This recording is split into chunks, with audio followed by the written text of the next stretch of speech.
Rain lashed against the towering windows of Morello's, a Manhattan sanctuary of Italian haute cuisine. Crystal chandeliers dripped golden light onto pristine white tablecloths, each setting a stage for hushed conversations and the gentle clinking of silverware, the unmistakable symphony of wealth. Maya Torres navigated the tables with a practiced, almost balletic grace, her black server's uniform immaculate despite the gnawing exhaustion that clung to her like a second skin. At 24, her dark hair was pulled back in a severe bun, accentuating eyes that held a depth of experience far beyond her years, eyes that had witnessed too much, too soon. She wore the professional smile, a carefully crafted mask honed over 5 years of catering to demanding patrons who rarely met her gaze, seeing her as part of the opulent backdrop rather than a person. "More wine for table 7? Gerald, the head waiter, barked, barely sparing her a glance as he swept past, his own uniform starched to within an inch of its life. Maya nodded, already pivoting toward the arched entrance of the wine cellar. Her feet throbbed in the cheap, worn shoes she couldn't afford to replace, each step a small rebellion from her aching back after a double shift that had begun at 11 that morning. But she needed the money. Always. It was a constant, dull ache in her existence.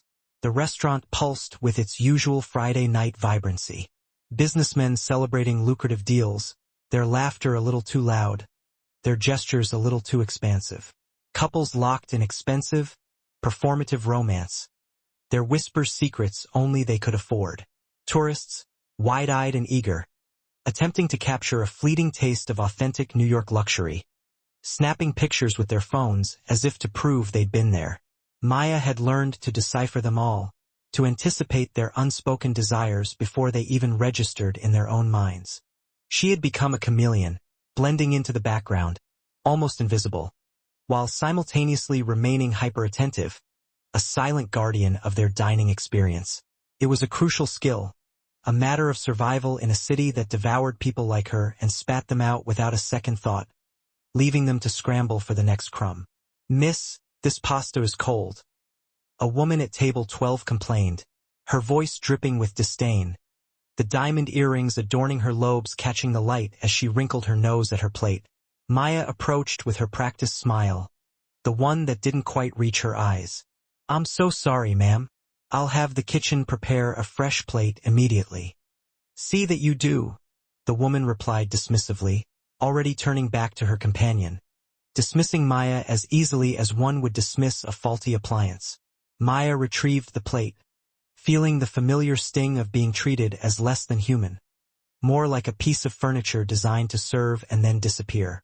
She'd learned not to take it personally years ago. These people existed in a different dimension, a world where people like her were simply cogs in the machine, meant to facilitate their comfort and pleasure without ever being acknowledged as individuals. The kitchen was a cacophony of controlled chaos. Chef Antonio bellowing orders in rapid-fire Italian, pans clanging like cymbals in a crazed orchestra, the sizzle of garlic and herbs filling the air. Maya navigated the organized mayhem with the practiced ease of a seasoned soldier, placed her request for a fresh pasta, and grabbed the bottle of expensive Chianti Classico for table 7. As she turned to leave, she caught her reflection in the stainless steel refrigerator. The dark circles under her eyes seemed deeper than usual, her skin paler, the exhaustion radiating from her despite her best efforts to conceal it. "Just get through tonight," she muttered to herself, the words a silent mantra. "Rent is due in 3 days." She pushed through the swinging doors back into the dining room and immediately sensed a shift in the atmosphere. A subtle but unmistakable change in the room's energy. Conversations had softened, dropping to hushed whispers. Several diners had paused their meals, their attention collectively drawn toward the entrance. Maya followed their gazes. 3 men stood at the host station, and even from across the room, their presence commanded attention. They wore impeccably tailored suits that seemed to mold to their bodies, moving with a predatory confidence that seemed to shrink the space around them. But it was the man in the center who drew every eye, the focal point of the room's sudden transformation. Vincent Carmichael. Even Maya, who deliberately avoided the news and tried to keep her head down, knew that name. Everyone in New York knew that name. He was a ghost story whispered in hushed tones, a cautionary tale about the consequences of crossing certain lines. The newspapers delicately referred to him as a businessman with alleged connections to organized crime, but the careful language couldn't mask the truth. Vincent Carmichael was dangerous, powerful, and untouchable. He was tall, perhaps 6'2", with broad shoulders that filled his charcoal suit perfectly. His dark hair was swept back from his face, revealing a strong, angular face that might have been considered handsome if not for the chilling coldness in his dark eyes. He was 38, Maya had heard, though he carried himself with the controlled confidence of someone who had lived several lifetimes, accumulating experience and scars along the way. Silver threads were woven through his temples, adding an air of distinguished menace, and a small, thin scar cut through his left eyebrow, the only visible imperfection in an otherwise carefully cultivated image. Gerald rushed forward, his usual arrogance replaced with an almost pathetic display of nervous deference. "Mr. Carmichael, what an honor. We weren't expecting you. Your usual table, of course." "Right this way." Vincent said nothing, simply nodded once, his eyes sweeping the room with calculated precision, cataloging exits, windows, the placement of other diners. He moved like a seasoned predator, a man who instinctively knew where the dangers lurked, who had survived by being more aware than everyone else in the room. His two companions flanked him like silent sentinels as Gerald led them toward a corner table, the prime real estate in the restaurant, offering a wall at their backs and a clear view of all entrances. Maya recognized the tactical advantage even as she wondered why she'd noticed it. Maybe years of observing human behavior in the pressure cooker of a restaurant had taught her more about human nature than she realized. "Maya!" Gerald hissed suddenly at her elbow, his voice tight with barely suppressed panic. "You'll be serving Mr. Carmichael's table." Her stomach dropped. "What? Why not you?" "Because I'm assigning you," Gerald snapped, though she could see the undisguised relief in his eyes. He was terrified. She realized, with a jolt of surprise, that the pompous head waiter who normally treated her like dirt was actually afraid to serve these men himself. "Gerald, it's not a discussion. Table 15. Go." Maya's hands tightened around the wine bottle she still carried. She wanted to refuse, to pass this off to someone else. But she knew Gerald would make her life a living hell if she pushed back, and she couldn't afford to lose this job. Taking a deep breath, she approached table 15, forcing her professional smile firmly back into place. Up close, Vincent Carmichael was even more intimidating. His presence filled the space around him like a palpable force. The two men with him, one older with thinning gray hair and eyes as cold and blue as glacial ice, the other younger with the thick neck and compact build of a boxer, watched her approach with the unsettling stillness of individuals trained to assess threats, their gaze lingering a moment too long. "Good evening, gentlemen," Maya said, her voice surprisingly steady despite her racing heart. "Welcome to Morello's. Can I start you off with something to drink?" Vincent's eyes lifted to her face, and for a fleeting moment, she felt completely exposed, as if he could see straight through her carefully constructed facade. His gaze was sharp, analytical, dissecting every detail with an intensity that made her want to shrink back and disappear. But Maya had dealt with intimidating men before, in different circumstances, facing different kinds of dangers, and she'd learned one crucial lesson. Never show fear. She met his eyes steadily, maintaining her professional demeanor, refusing to flinch. Something flickered in his expression, a fleeting hint of surprise, perhaps even a flicker of interest. Most people, she imagined, instinctively looked away when Vincent Carmichael stared at them. "Scotch," he said, his voice deep and controlled, resonating with a quiet authority. "Macallan 25. Neat, of course." Maya turned to the other men, taking their orders, one whiskey, one vodka before heading to the bar. Her hands trembled slightly as she relayed the order to Marcus, the bartender. He gave her a sympathetic look. "Tough table?" "You could say that," she replied grimly. "Just keep your head down and get through it," Marcus advised, already reaching for the expensive bottles. "Guys like that tip well if you don't cause problems." Maya nodded, watching him pour the drinks with practiced precision, each movement economical and graceful. Through the bar's mirrored back, she could see table 15 reflected back at her. Vincent was speaking quietly to his companions, his expression unreadable. The older man leaned in, clearly reporting something of significant importance. The younger one kept his attention fixed on the room, watchful and alert, his eyes constantly scanning the other diners. They were discussing business, she realized, the kind of business that probably shouldn't be discussed in public, the kind conducted in shadows and hushed whispers. But when you were Vincent Carmichael, who would dare eavesdrop? She delivered the drinks with efficient professionalism, reciting the names of each liquor with care, took their dinner orders, all of them choosing the most expensive items on the menu without even bothering to glance at the prices, and retreated to input the order into the system, grateful for the momentary escape from their intense presence. The rest of the restaurant had slowly returned to its normal rhythm, though Maya noticed several tables casting furtive glances toward the corner, their conversations punctuated by nervous laughter. Vincent Carmichael's presence had irrevocably altered the entire atmosphere, like a predator stalking the edges of a watering hole, putting everyone on edge. The next hour passed in a blur of service. Maya brought bread, appetizers, entrees, all while maintaining the perfect balance of attentiveness and invisibility, anticipating their needs before they arose. The men at table 15 spoke in low, measured tones, their conversation intense but controlled, their words carefully chosen. She caught fragments, names she didn't recognize, mentions of the shipment and the Brooklyn situation, but she immediately pushed them from her mind. Whatever Vincent Carmichael's business was, she wanted no part of knowing about it. It was during dessert service that everything changed. Maya was approaching table 15 with the espresso Vincent had requested when she noticed the young man at table 8. He'd been seated there for approximately 20 minutes, nursing a single glass of wine, his attention repeatedly drifting toward table 15.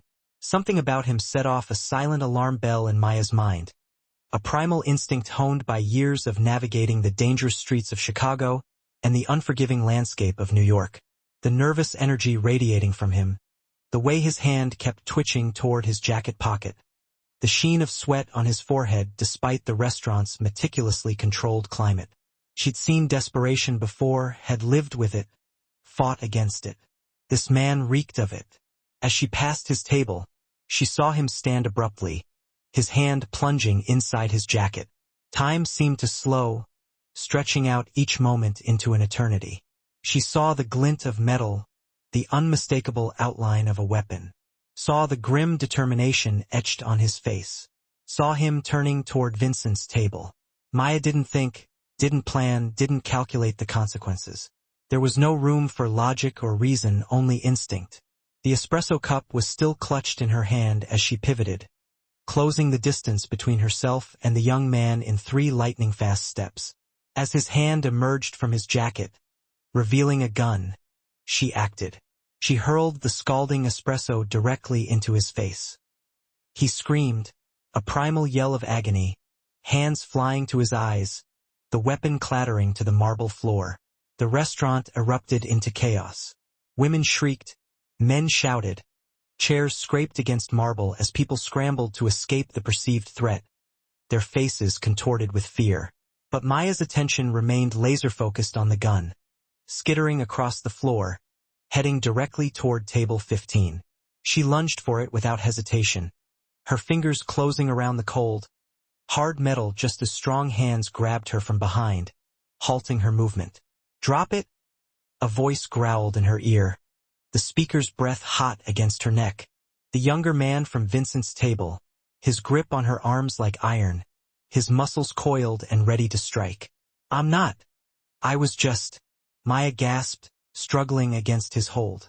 But the man wasn't listening. His eyes narrowed with suspicion.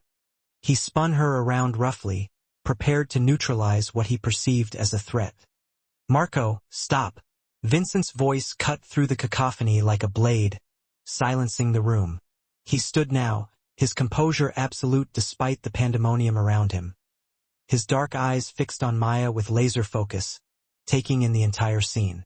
The young man on the ground, writhing in pain and clutching his burned face, the gun in her hand, the trajectory it had taken across the floor.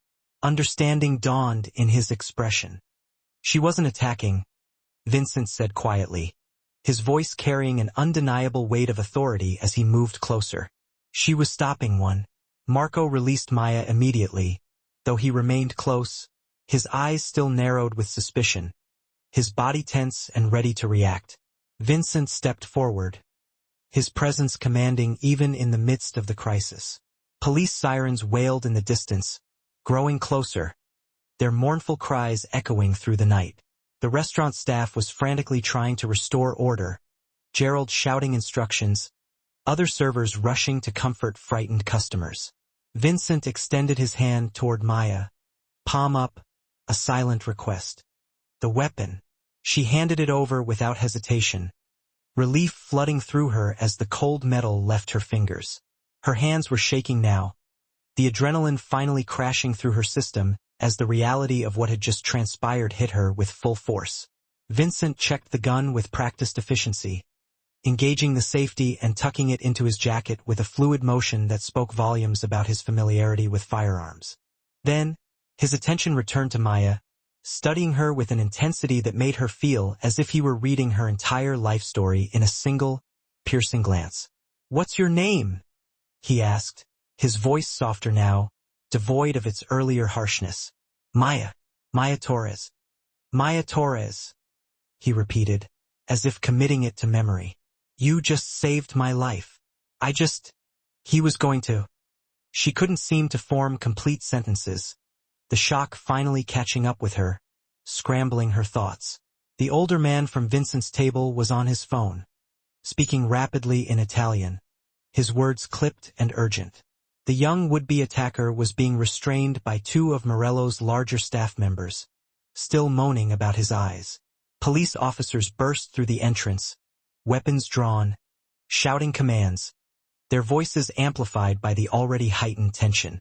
Vincent raised his hands slowly, showing he was unarmed, his movements careful and controlled, designed to de-escalate the situation. "Officers, I'm Vincent Carmichael. That man on the floor attempted to attack my table. This young woman," he gestured toward Maya, his gaze lingering on her for a moment longer than necessary, "prevented it. There are dozens of witnesses." The police moved efficiently, separating people for statements, securing the weapon, handcuffing the attacker. Maya found herself guided to a chair, a female officer asking her questions that she answered mechanically, her mind still struggling to process the rapid succession of events. She'd thrown coffee in a man's face, had grabbed a gun off the floor, had saved Vincent Carmichael's life. What have I done?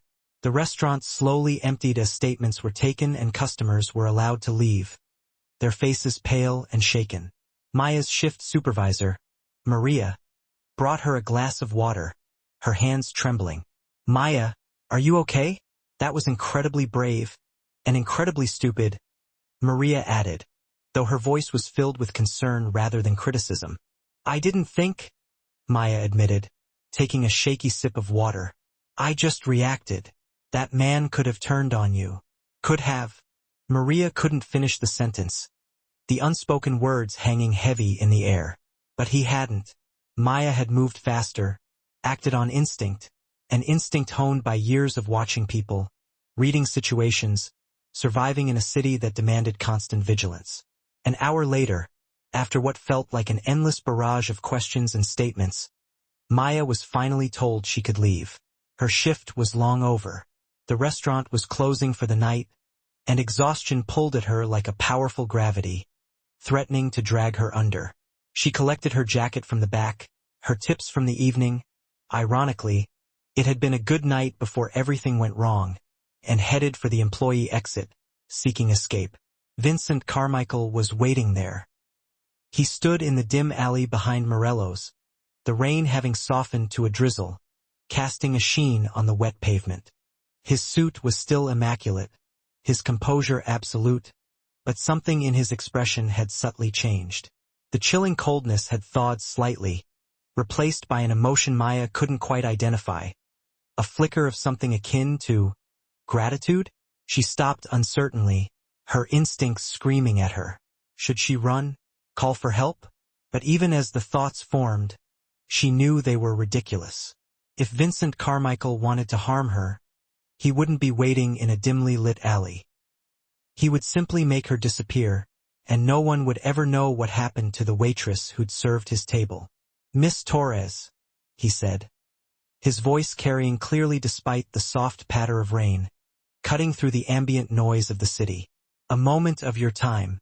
Maya approached cautiously, keeping several feet of distance between them, her senses on high alert. "Mr. Carmichael, you don't seem afraid of me," he observed, his eyes searching hers. "Should I be?"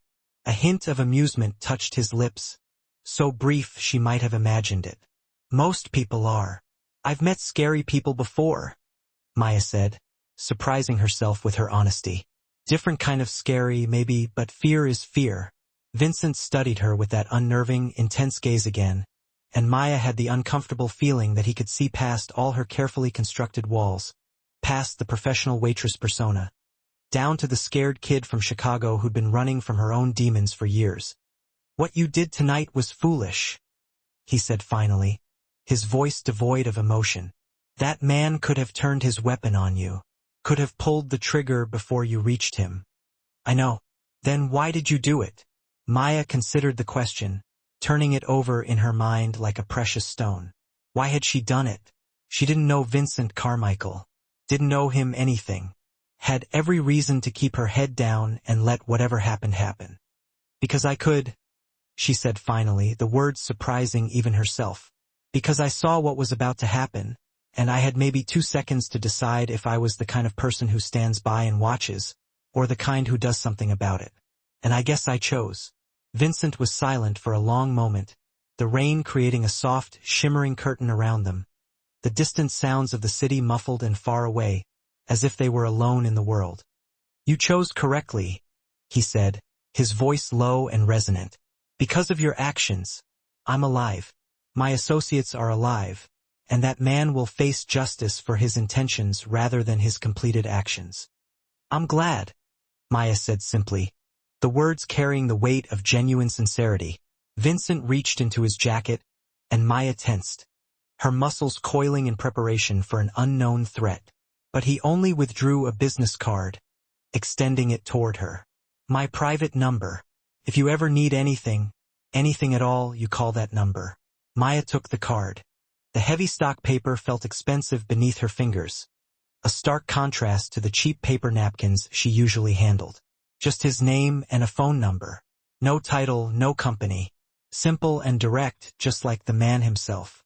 "Thank you, but I don't need." "You will," Vincent interrupted, his voice carrying absolute certainty, brooking no argument. "What you did tonight will have consequences. That man wasn't acting alone. When his employers learn you interfered, they may seek retribution." Fear, cold and sharp, pierced through Maya's exhaustion, a stark reminder of the danger she had unknowingly invited into her life. "What? Why would they come after me? I'm nobody." "You're somebody who cost them an opportunity. In my world, Miss Torres, that makes you a target." His expression softened slightly, almost imperceptibly, a fleeting glimpse of humanity beneath the carefully constructed mask. "I won't let anything happen to you. You have my word. But you need to be aware of the reality you've stepped into." Maya stared at him, the business card suddenly feeling like a lead weight in her hand, a tangible symbol of the dangerous world he inhabited. She'd done the right thing, acted on instinct to save lives, and now she was tangled in something dark and dangerous that she couldn't even begin to comprehend. "I just wanted to get through my shift," she said quietly, hating how small and vulnerable her voice sounded. "I know," Vincent replied, and something in his tone suggested that he understood more than she'd said, that he recognized the burden she carried, the struggles she faced. "But life rarely cares what we want, presents us with moments that define us, and we have to choose who we're going to be." He stepped back, creating more distance between them, his face returning to that unreadable mask of control, the emotions carefully hidden.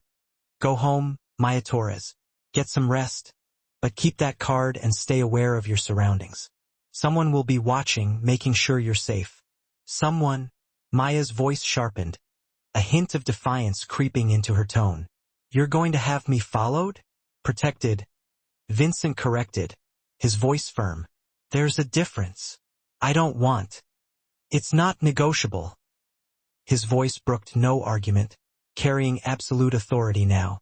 The tone of a man who gave orders and expected them to be followed without question. You saved my life.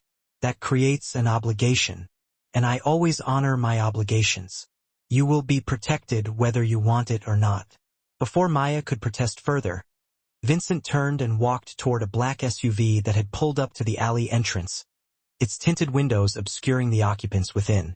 Marco and the older man emerged from shadows Maya hadn't realized they'd been lurking in, falling into step with their boss, their movements synchronized with military precision.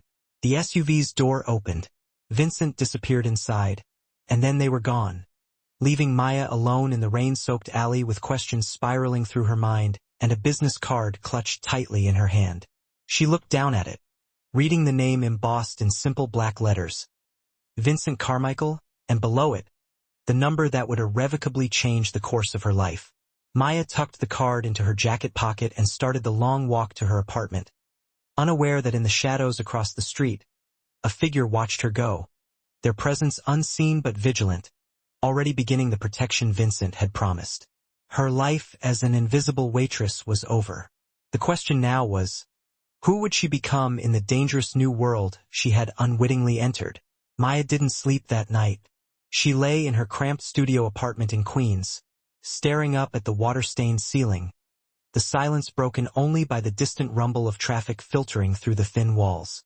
The events at Morello's replayed in her mind on an endless loop, the glint of metal, the burning heat of coffee in her hand, Vincent Carmichael's dark eyes studying her as if she were a complex puzzle he needed to solve. The business card sat on her nightstand, innocuous and dangerous all at once, a silent promise and a veiled threat. By the time the first rays of gray dawn light crept through her curtains, Maya had almost convinced herself that Vincent's warning was probably an overreaction. Powerful men like to exaggerate, to make everything seem more dramatic than it actually was. Didn't they? She'd simply stopped one desperate person from doing something terrible. That didn't make her a target. It just made her someone who'd been in the wrong place at the right time. She got ready for her morning shift at the diner, where she worked breakfast and lunch, her second job, absolutely necessary to make rent in a city that devoured paychecks without a second thought. The diner was a far cry from the opulent elegance of Morello's, just a neighborhood place with cracked vinyl booths, mismatched silverware, and coffee that tasted like it had been brewing since the Reagan administration. But the tips were decent, and the owner, Jimmy, didn't ask too many questions about her past. The subway ride into Manhattan felt different somehow, charged with a subtle undercurrent of paranoia. Maya found herself watching the other passengers more carefully, noting the man in the business suit who seemed a little too interested in his newspaper, the woman with the oversized purse who kept glancing around nervously. She shook her head, frustrated with herself. This was ridiculous. This was paranoia, nothing more. But when she emerged from the subway station and started the 3-block walk to the diner, she couldn't shake the unnerving feeling of being watched. Maya turned suddenly, scanning the morning crowd of commuters and delivery trucks, her eyes searching for any sign of danger. Nothing seemed out of place. Just another Tuesday morning in New York City. Everyone rushing somewhere, absorbed in their own worlds, oblivious to the subtle undercurrents of the city. You're being ridiculous, she told herself firmly, pushing through the diner's door, forcing a reassuring smile. The familiar smell of bacon grease and coffee grounds was comforting in its normality, a temporary escape from the chaos of the previous night. Maya! Jimmy called from behind the counter, his weathered face breaking into a smile. You okay? I saw the news about that thing at Morello's. They said a waitress stopped some kind of attack. Word travels fast. Maya forced a smile as she tied her apron, grateful for the familiar routine, the simple tasks that grounded her in reality. I'm fine, Jimmy. Just did what anyone would do.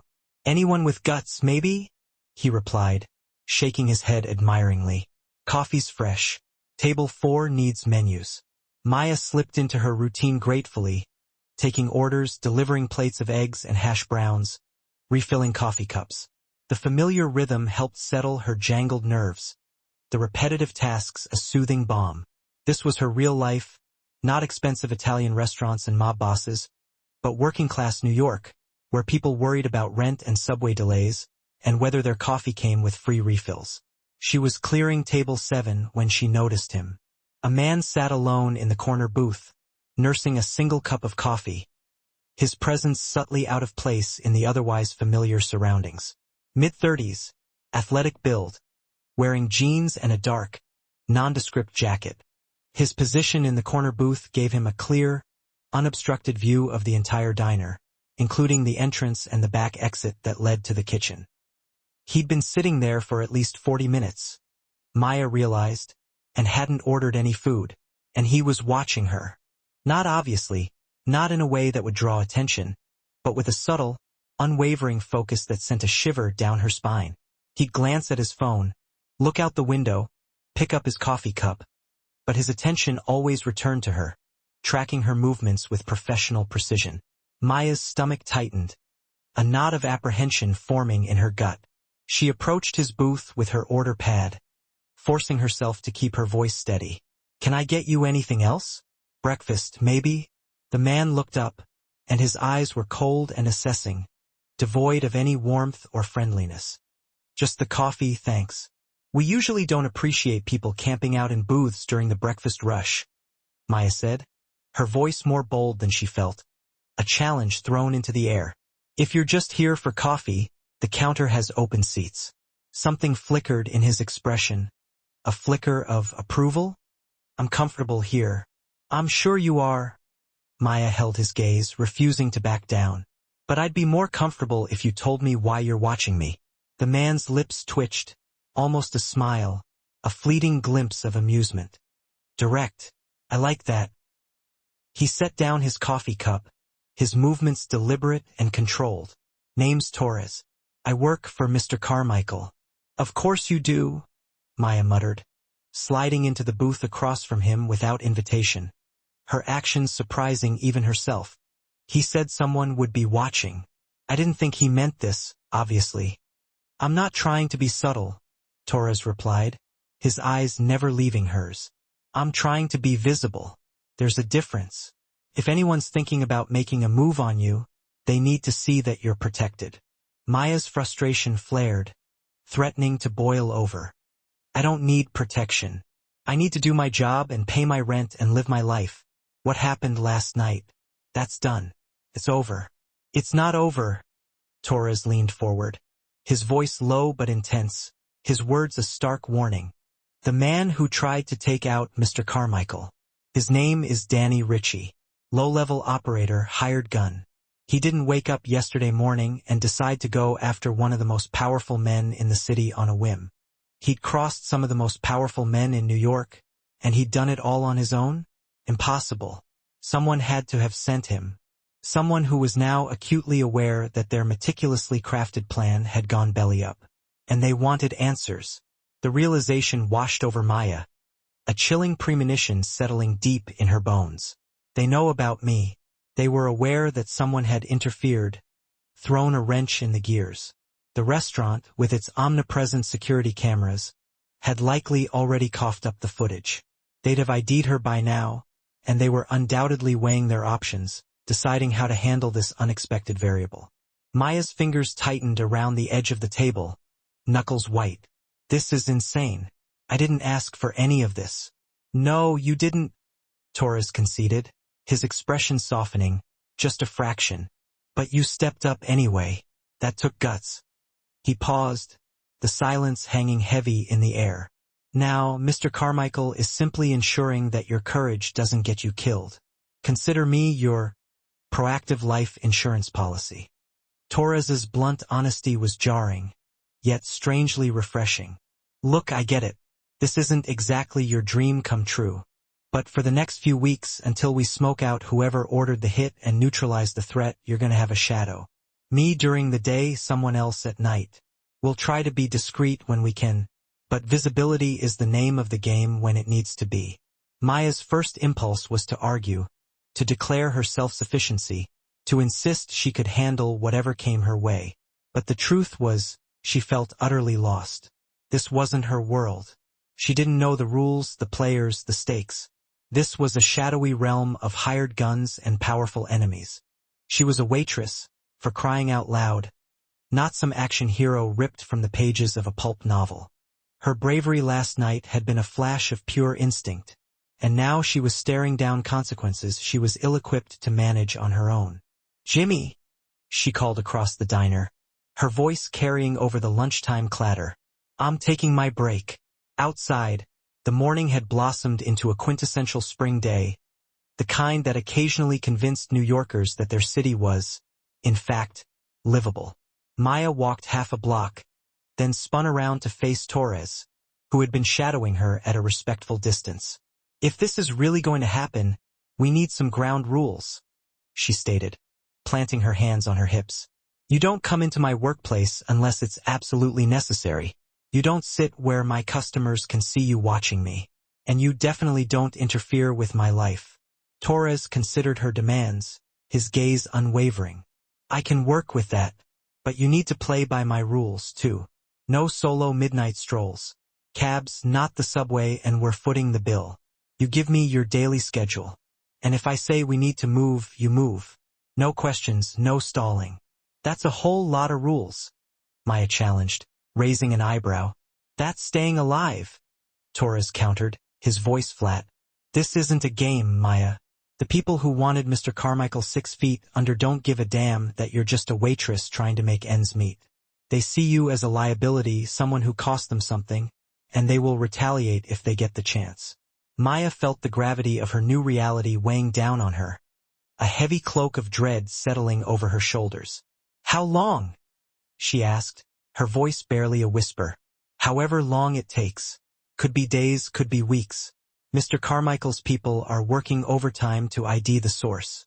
Once we know who ordered the hit, we can address the threat permanently." "Address it how?" Maya immediately regretted asking, holding up a hand to stop him. "Actually, scratch that. I really don't want to know." Torres nodded in understanding. Probably for the best. The rest of Maya's shift blurred into a hazy routine of forced normalcy. She served breakfast, wrangled demanding customers, split tips with her fellow servers. But the constant awareness of Torres lurking somewhere just outside, watching, protecting, tainted everything. Her independence, the very thing she'd fought tooth and nail to preserve since escaping Chicago 5 years ago, felt compromised, leaving a knot of frustration tightening in her chest. When her shift finally ended at 2 p.m., Maya changed out of her uniform and stepped out into the sun-drenched street to find a sleek black sedan idling at the curb. The back window glided down, revealing Vincent Carmichael's enigmatic face. "Get in," he commanded, his voice brooking no argument. Maya's eyes darted around, instinctively searching for Torres, but her bodyguard had seemingly evaporated into thin air. She hesitated, every primal instinct screaming that climbing into a car with Vincent Carmichael was an act of monumental stupidity. But a dangerous curiosity, an irresistible pull, ultimately outweighed her caution. She slid into the plush back seat, and the car eased into the bustling city traffic. The interior was a sensory overload of supple leather and the subtle, yet undeniably expensive, scent of cologne. Vincent sat ramrod straight, his attention apparently glued to the phone in his hand, but Maya sensed he was acutely aware of her every move, of her discomfort, of the very air she breathed. "Where are we going?" she asked, breaking the silence, desperate to say something, anything. Vincent finally set aside his phone, giving her his full, unnerving attention. "You've met Torres. Hard to miss him, practically setting up camp in your diner. He's good at his job. Former military, decorated service, completely loyal." "That's great for you," Maya retorted, her frustration bubbling to the surface. "But I didn't sign up for any of this. I don't want bodyguards or armored cars, or to be dragged into whatever twisted world you inhabit." Vincent studied her with those unnervingly dark, penetrating eyes, a hint of amusement playing at the corners of his lips. "What do you want, Maya Torres?" The question caught her completely off guard. "What?" "It's a simple question. What do you want from your life?" Maya gaped at him, momentarily speechless. What did she want? To survive? To keep her head above water? To maybe, someday, squirrel away enough money to actually feel secure? Those all seemed like such small, pathetic aspirations to confess to a man like Vincent Carmichael. "I want to be left alone," she said finally, the words hanging in the air like a fragile prayer. "I want to work my jobs, pay my rent, and not have to worry about people trying to hurt me because I did the right thing." "An admirable goal," Vincent conceded, his voice laced with a hint of irony. "Unfortunately, it's not currently feasible." The car swung onto FDR Drive, heading south along the East River. The water glittered under the afternoon sun, and for a fleeting moment, Maya allowed herself to pretend she was simply a passenger on a scenic drive, not a pawn in a dangerous game spiraling further out of her control with each passing moment. "The man who hired Danny Ritchie," Vincent continued, his voice cutting through the silence, "is named Frank Delacqua. He runs operations in Brooklyn, has ambitions that drastically outweigh his capabilities, and views my territory as a ripe opportunity for expansion. Taking me out would create a power vacuum he delusionally believes he could fill. And instead," Maya interjected, a wry smile tugging at her lips, "he got a waitress throwing scalding coffee in his hired gun's face."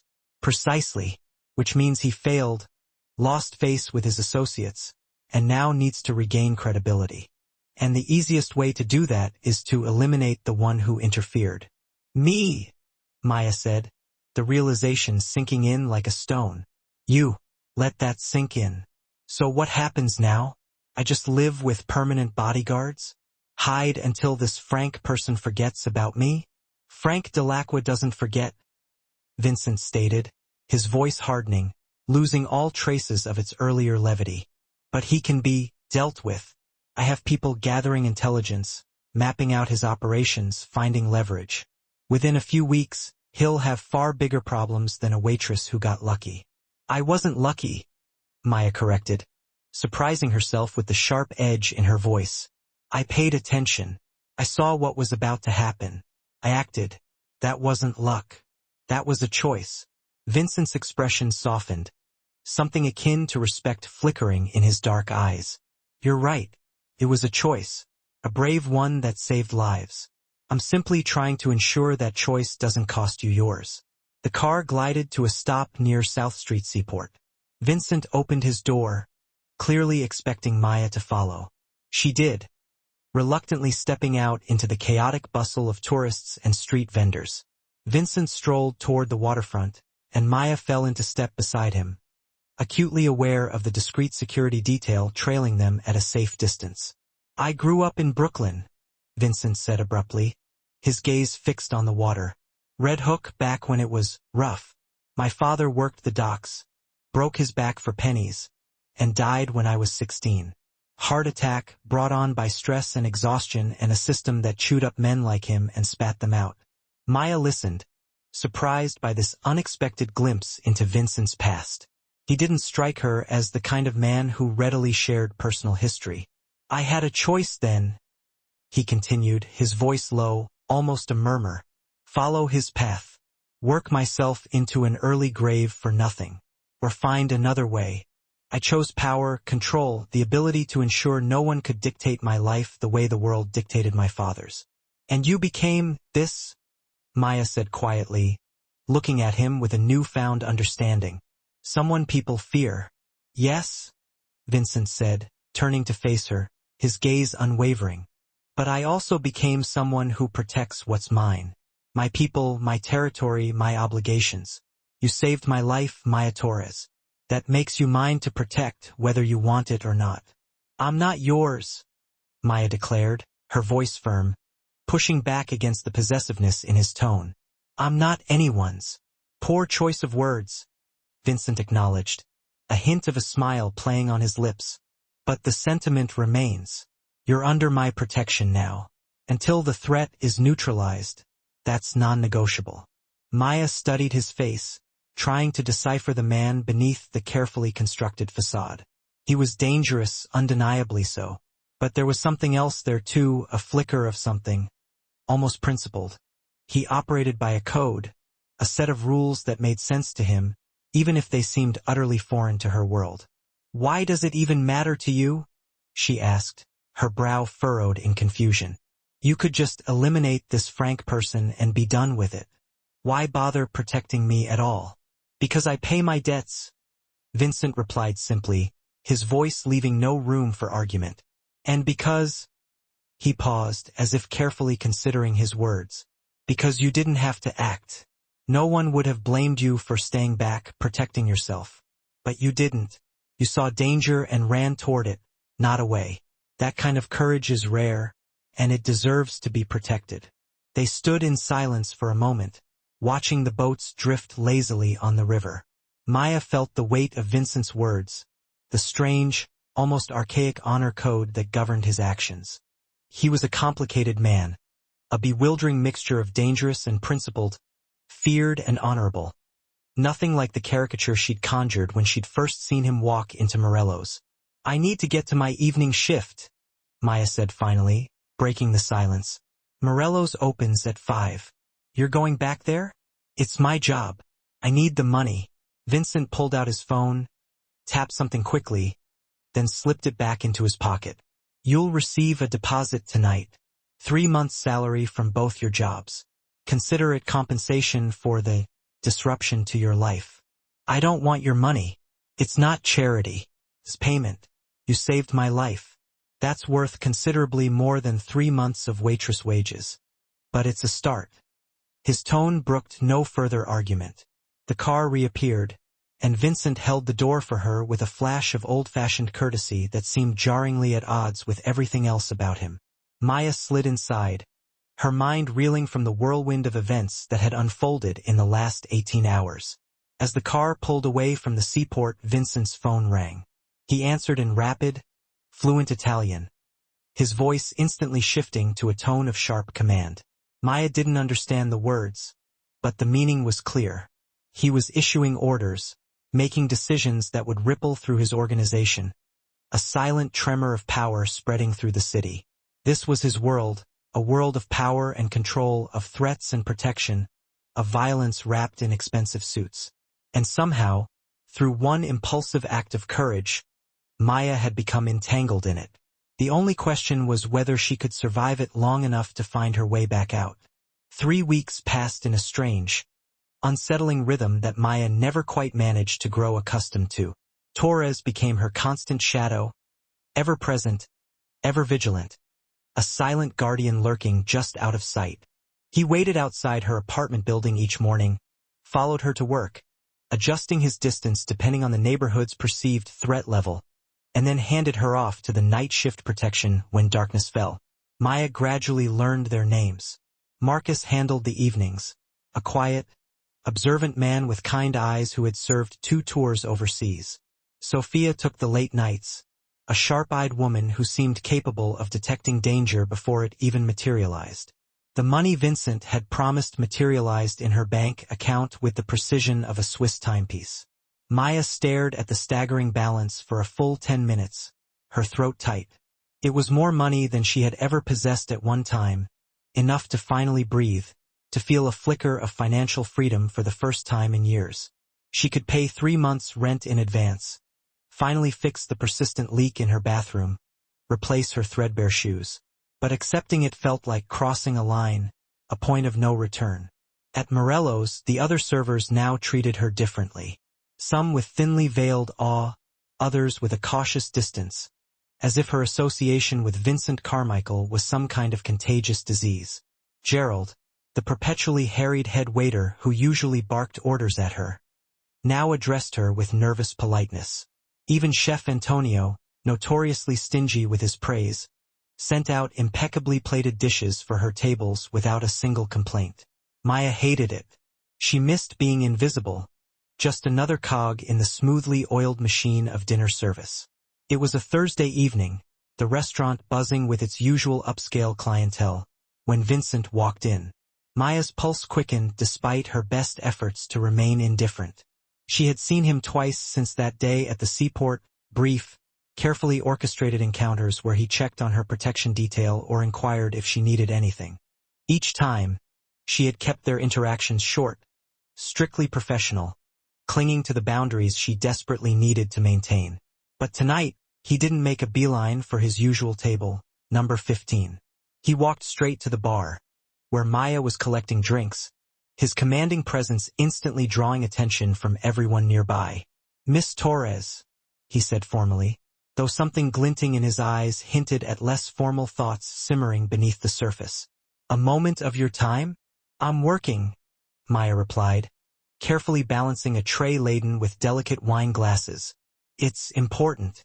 The gravity in his tone made her stomach clench. She nodded to Gerald, who practically tripped over himself to relieve her of the tray, and then followed Vincent to a quiet corner near the kitchen entrance. "We have a problem," Vincent said without preamble.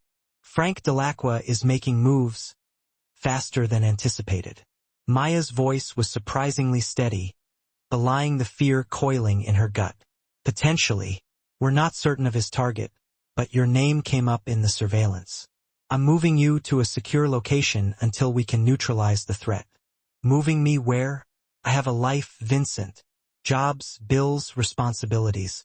You have a target painted on your back," Vincent countered, his jaw tightening. "This isn't about convenience, Maya. This is about keeping you alive."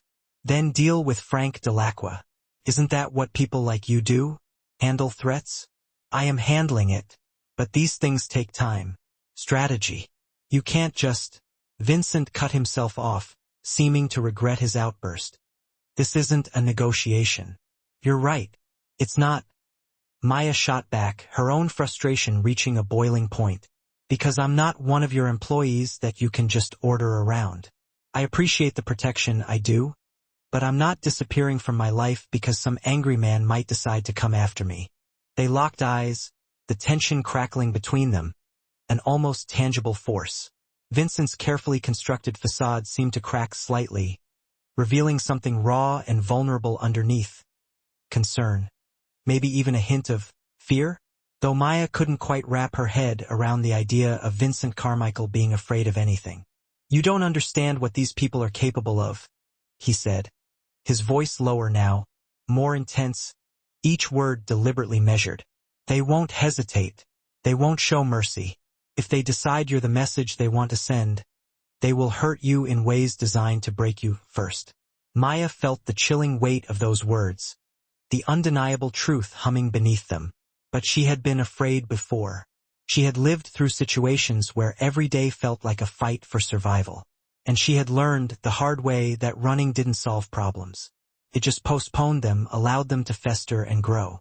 "Then teach me," she blurted out, the words surprising even her. "Stop treating me like helpless cargo and teach me how to protect myself." Vincent's expression shifted, surprise momentarily eclipsing his carefully guarded features. "What? You heard me. If I'm going to be living in this world you've dragged me into, I need to know how to survive in it.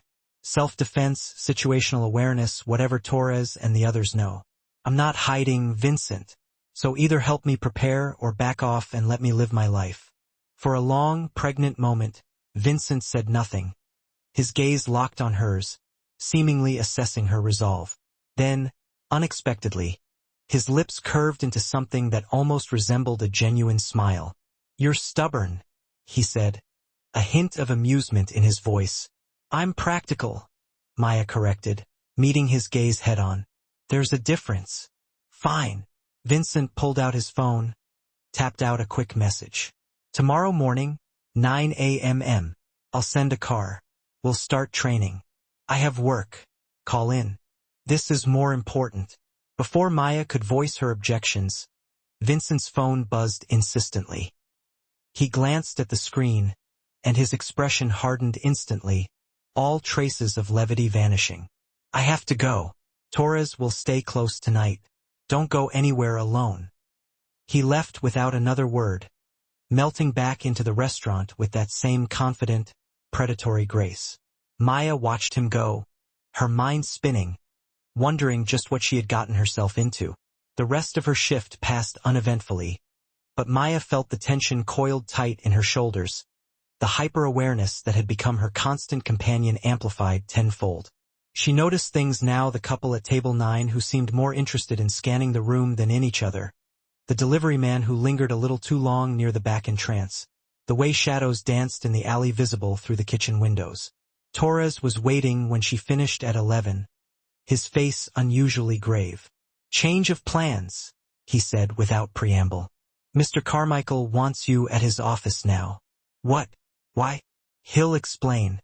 Come on." The drive took them deeper into Manhattan, to a towering skyscraper Maya recognized from news reports: Carmichael Enterprises, Vincent's legitimate business front. They rode an elevator to the top floor, emerging into a sleek, modern reception area adorned with contemporary art and exorbitantly priced furniture. Vincent's office was positively gargantuan, boasting floor-to-ceiling windows that offered a panoramic view of the glittering cityscape. But Maya barely registered the view. Vincent stood at his massive desk, flanked by Marco and 2 other men she didn't recognize. All of them were intently focused on a series of surveillance photos spread across the polished surface. "Maya," Vincent said, looking up, his voice clipped. His tie was loosened, his sleeves were rolled up to the elbows, and he looked more human somehow. Less like the untouchable mob boss and more like a man grappling with a full-blown crisis. "I need you to look at these photos. Tell me if you recognize anyone." Maya approached the desk, her heart pounding in her chest, and began to carefully study the surveillance images. They showed a variety of people entering and exiting buildings, sitting in cars, standing on street corners, engaged in seemingly innocuous activities. Her breath hitched when she reached the 4th photo. "That's my building," she said, pointing to the background. "That was taken outside my apartment 2 days ago." Vincent confirmed, his expression grim. "The man in the foreground. Have you seen him before?" Maya studied the figure intently. Middle-aged, average build, wearing a nondescript maintenance uniform. Something about him nagged at her memory, a faint whisper of recognition. "Maybe, wait." She leaned closer, her brow furrowed in concentration. "He was doing repairs in the building last week. Said he was from the landlord's maintenance company." The men exchanged glances, a silent communication passing between them that made Maya's stomach plummet. "What?" she demanded, her voice rising despite her best efforts to remain calm. "What does that mean?" "It means Frank's people have been watching you more closely than we thought," Marco said grimly. "Gaining access to your building, learning your routines, looking for vulnerabilities. They were in my apartment building." Maya's voice cracked, her fear threatening to overwhelm her. "While I was sleeping." Vincent moved around the desk, closing the distance between them until he stood close enough that she could feel the heat emanating from his body. "This is why I wanted you moved to a secure location. They're not waiting anymore, Maya. They're actively planning."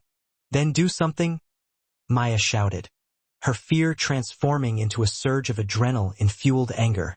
"You keep saying you'll handle it, that you'll protect me. But they're in my home, Vincent. They're watching me sleep." "I am handling it," Vincent said, his voice hard as steel, each word carefully enunciated. "But these things require precision. If I move too openly against Frank, it triggers a war that will drag in every family in the city. Innocent people will get caught in the crossfire." "I'm an innocent person," Maya shot back, her voice laced with a bitter sarcasm. "Or does that not count because I'm already caught in the crossfire?" The room fell silent, the air thick with unspoken tension. Vincent's jaw clenched, a muscle twitching in his cheek as he visibly struggled with something. Frustration? Anger? Or maybe something else. Something deeper that Maya couldn't quite identify. "Pack a bag," he said finally, his voice flat, devoid of emotion. "You're staying here tonight. Tomorrow we accelerate the timeline. No more waiting. No more strategy. We end this." Maya's breath caught in her throat. "How?" "By giving Frank Delacqua exactly what he wants. A meeting with me, and when he comes we'll be ready." Maya reeled back as if struck. You're using yourself as bait. I'm ending a threat to someone I'm responsible for protecting. Vincent corrected, his voice cold, his eyes blazing. There's a difference. Is there? Maya challenged, meeting his gaze head-on. Or are you just proving you're willing to risk yourself, the same way you're asking me to risk everything by staying in this situation? Their eyes locked, and Maya felt something shift in the atmosphere. A palpable current of energy sizzling between them. This wasn't just about protection anymore. Wasn't just about obligation and debts paid. Something deeper, something far more dangerous, had been building over these weeks of forced proximity. Snatched conversations in cars, stolen moments of unexpected understanding. Vincent reached out slowly, giving her ample time to pull away, and gently brushed a stray strand of hair from her face. His touch surprisingly tender, at odds with everything else she knew about him. I won't let them hurt you, he said quietly, his voice a low, husky murmur that sent shivers down her spine. Whatever it takes, whatever it costs, you're safe with me. Maya should have stepped back, should have maintained the carefully constructed professional distance she had been clinging to like a lifeline. But exhaustion, fear, and something else, something she desperately didn't want to name, kept her rooted to the spot, frozen in place as Vincent's hand lingered against her cheek, his gaze burning into hers. Mr. Carmichael, Torres interrupted from the doorway, his timing either impeccably professional or deliberately calculated. The security team is ready for Miss Torres. The fragile moment shattered like glass. Vincent's hand dropped, his expression snapping back into its familiar, carefully controlled mask. Take her to the residence floor. Guest suite. Full security detail. Yes, sir. Maya followed Torres into the elevator, her cheeks still flushed and tingling where Vincent had touched her. The residence floor was unexpectedly luxurious and surprisingly comfortable. Nothing like the cold, sterile space she had imagined. The guest suite was spacious and tastefully decorated, with a king-sized bed, a private bathroom stocked with expensive toiletries, and floor-to-ceiling windows overlooking the sprawling expanse of Central Park. There are clothes in the closet if you need them, Torres said, his face unreadable. Sophia will be stationed outside your door. If you need anything, just ask. Torres, Maya said as he turned to leave, her voice barely above a whisper. Is he really going to use himself as bait? Torres's expression remained carefully neutral, betraying nothing. Mr. Carmichael does what's necessary to protect his people. Always has. After he left, Maya sank onto the edge of the bed, her mind reeling. The events of the past 3 weeks had been surreal enough, a dizzying plunge into a world she never knew existed. But tonight, something fundamental had shifted. Vincent wasn't just some distant protector anymore, some powerful figure pulling strings from the shadows. He was real, complicated, and apparently willing to put himself in harm's way for her. She replayed the moment he touched her face, the intensity in his eyes, the barely suppressed emotions simmering beneath his careful control. This is dangerous, she told herself, trying to regain some semblance of control. More dangerous than Frank Delacroix, more dangerous than hired attackers. Getting involved with Vincent Carmichael emotionally would be the biggest mistake you could ever make. But even as she thought it, even as she tried to convince herself of the sheer folly of it all, Maya knew that the warning came too late. She was already involved, tangled in his web. The only question now was what she was going to do about it. Maya spent a restless night in the luxurious guest suite, alternating between exhaustion-induced dozing and wide-awake anxiety, her thoughts swirling in a chaotic vortex. When dawn finally broke over Central Park, painting the sky in hues of rose and gold, she gave up on any pretense of sleep and dragged herself out of bed. She took a long, hot shower, trying to soothe her frayed nerves, and then explored the walk-in closet, finding an array of expensive clothes that fit her almost perfectly, which meant Vincent had someone discreetly research her sizes. The realization struck her as both thoughtful and undeniably invasive. At precisely 7 a.m., there was a soft knock on her door. Maya opened it, steeling herself to face Sophia, but instead found Vincent himself standing in the hallway, holding 2 steaming cups of coffee. Couldn't sleep either? He asked, offering her one of the cups. Maya accepted it gratefully, welcoming the jolt of caffeine. Your couch is more comfortable than my bed at home, so that wasn't the problem. Vincent stepped into the suite, his presence filling the room. Maya was struck by how different he looked in casual clothes, dark jeans and a soft, gray sweater that accentuated his broad shoulders. He was still undeniably commanding, still possessed that aura of effortless power, but he seemed more human, more approachable, less like the untouchable mob boss and more like an actual man. I owe you an apology, he said, surprising her with his candor. For dragging you into this world. For the danger you're facing because of me. You saved my life, and I've repaid that by making yours significantly more complicated. You didn't ask me to throw coffee at an armed man, Maya pointed out, tilting her head slightly. I made that choice. A choice that's costing you your freedom, your peace of mind, your safety. Vincent moved to the windows, staring out at the city awakening below, his expression unreadable. I've spent my entire adult life building power, crafting an empire where I dictated every single variable. But this was beyond my grasp. I couldn't control your bravery, which repeatedly put you in harm's way, or the fact that Frank Delocqua, that snake, saw you as a pawn to use against me. Maya moved to stand beside him at the window, their shoulders almost touching, a silent understanding passing between them. So, what's the play now with this meeting you've set up? What does it all mean? Frank craves power, respect, a piece of the pie territory. He'll come crawling if I offer him a negotiation, a chance to salvage what's left of his pride. Vincent paused, his gaze hardening. And when he does, we'll unleash the leverage we've painstakingly built, the damning evidence of his dirty operations, the testimonies from his own crew we've flipped. We have enough to lock him away for good, or force him into a quiet, permanent retirement. But if he's foolish enough to refuse, Vincent's voice dropped, a chilling undertone creeping in. Then we permanently remove him from the equation. One way or another, this ends this weekend. This whole damn nightmare ends. They stood in silence, the dawn painting the sky in vibrant hues of orange and gold, a stark contrast to the dark reality of their conversation. Maya found herself studying the man beside her, this complex figure. Dangerous, undeniably powerful, feared by many. Yet she saw a protectiveness in him, a strong moral code, and a burden he carried silently. Vincent, she said softly, breaking the silence. Last night, when we... She trailed off, unable to articulate the question that hung in the air between them. He turned to face her, and the intensity in his dark eyes stole her breath. I crossed a line, Maya. It was a lapse in judgment. It won't happen again. What if I don't want it to be a line? The words slipped out before she could censor them. A raw, honest confession. Vincent froze, his body going rigid.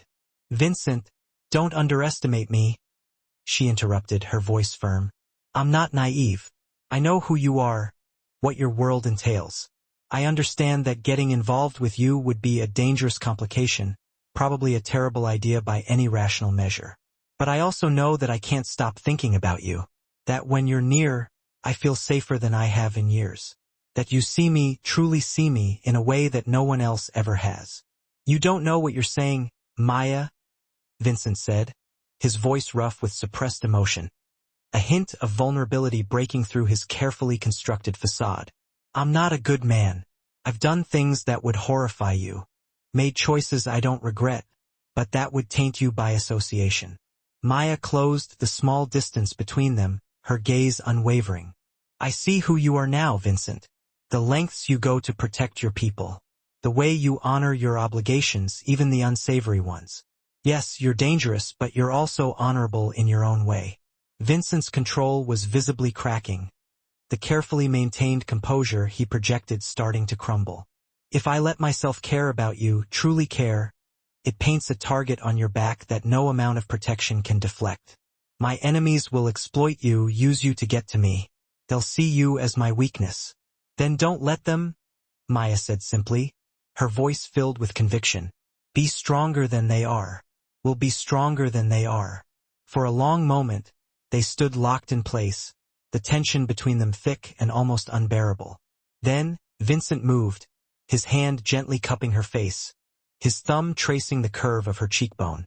"You're the bravest person I've ever met," he said quietly, his voice filled with a mixture of awe and something akin to fear.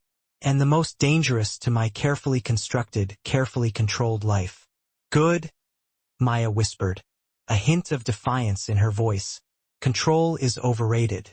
A low, genuine laugh escaped Vincent's lips, transforming his face, making him appear younger, almost boyish. Then he was kissing her, one hand tangling in her hair, the other at her waist, pulling her close, erasing all doubt, all hesitation. Maya surrendered to the moment, melting into him, her hands gripping his shoulders, losing herself in the heat and intensity of his embrace. When they finally broke apart, both breathless, Vincent rested his forehead against hers. "This changes everything," he murmured. "I know," Maya replied, her voice still shaky. "Frank will see it. They'll use it against us." "Let them try," Vincent said, his voice hardening with renewed determination. He pulled back slightly, studying her face with an expression she couldn't quite decipher, wonder mixed with concern and something much deeper. "After this weekend, after the threat is neutralized, you could walk away, Maya. Go back to your life, your job, your independence. No one would blame you." Maya met his intense gaze steadily. "Is that what you want, Vincent?" "No." The word came out fierce, possessive, a raw declaration. "It's what's best for you." "Stop deciding what's best for me," Maya said firmly, pulling away slightly. "I get a say in my own life, Vincent, and I'm saying I want this. I want you, whatever complications come with it." Vincent silenced her with another kiss, softer this time, almost reverent, as if he were memorizing the feel of her, the taste of her skin. When he pulled away, his expression had shifted back to that carefully controlled determination, a resolve etched into his features. "Then we do this right.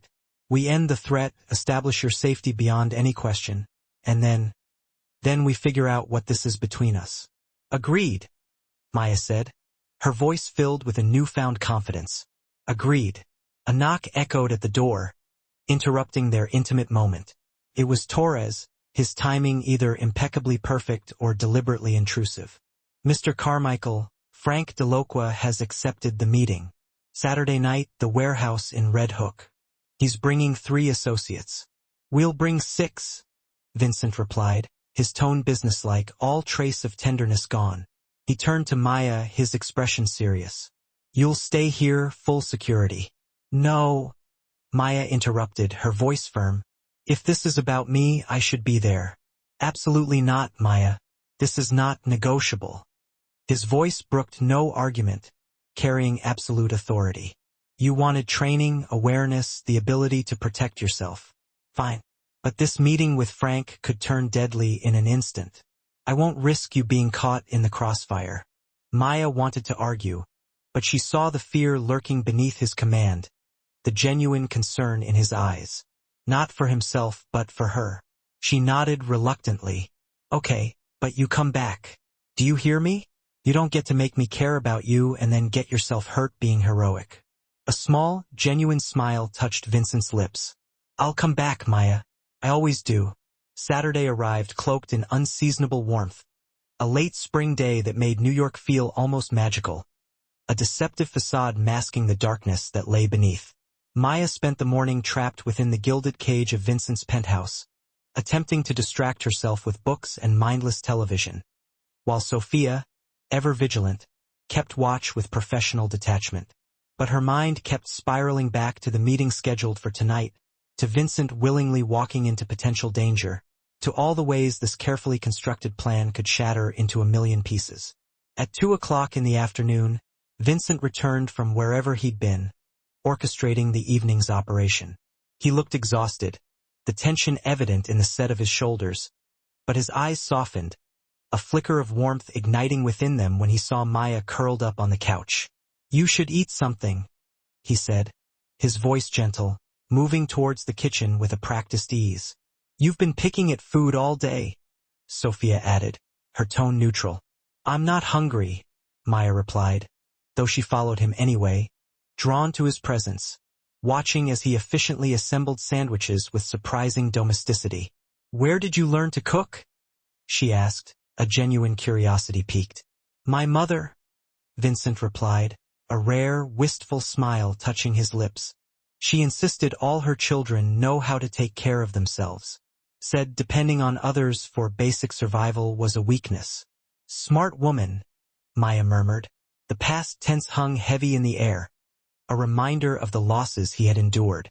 Vincent slid a plate towards Maya. "Eat, please. I need to know you're taking care of yourself." Maya took a bite to appease him and found herself actually hungry once the food hit her stomach. They ate in comfortable silence, the kind that spoke of growing intimacy, of becoming attuned to each other's presence, a silent understanding passing between them. "Tell me about the plan," Maya said finally, breaking the quiet. "I know you don't want me involved, but I need to understand what's happening." Vincent considered her request for a long moment, then nodded slowly. "Frank agreed to meet at a warehouse my family used to own in Red Hook, neutral ground with clear sightlines and limited entry points." He paused, his gaze intense. "He's bringing 3 people. I'm bringing 6. He leaned back in his chair, his face grim. "The meeting is ostensibly to negotiate territory and resources, to find a peaceful resolution, to prevent further bloodshed." He gave a short, humorless laugh. "But that's not really what's happening." "No," Maya agreed, her voice barely a whisper. "What's really happening? What's really happening is that I'm presenting him with irrefutable evidence of his criminal operations, the kind of evidence that federal prosecutors would kill to get their hands on. Drug trafficking, extortion, 3 unsolved murders involving rival operators, enough to put him away for life, no chance of parole." "And he'll just accept that?" Maya asked skeptically, raising an eyebrow. "He'll accept it because the alternative is far worse." Vincent's expression was hard now, devoid of emotion. "If he doesn't take the deal, forced retirement to Florida, liquidation of his New York assets, permanent departure from this life, then the evidence goes directly to the FBI, and he spends his remaining years rotting in a federal prison. No power, no respect, no freedom." Vincent's tone was cold, clinical. "Men like Frank understand only power, leverage, consequences. He'll take the deal. He'll have to. And if he doesn't?" Maya pressed, a knot of anxiety tightening in her stomach. Vincent's tone dropped, a dangerous edge returning to his voice. "Then things get complicated." His tone suggested exactly how complicated, and Maya decided she didn't need any further details. The afternoon stretched into evening, each minute feeling like an eternity. Vincent disappeared to change, emerging in a dark, impeccably tailored suit that transformed him into every inch the powerful, commanding figure he was.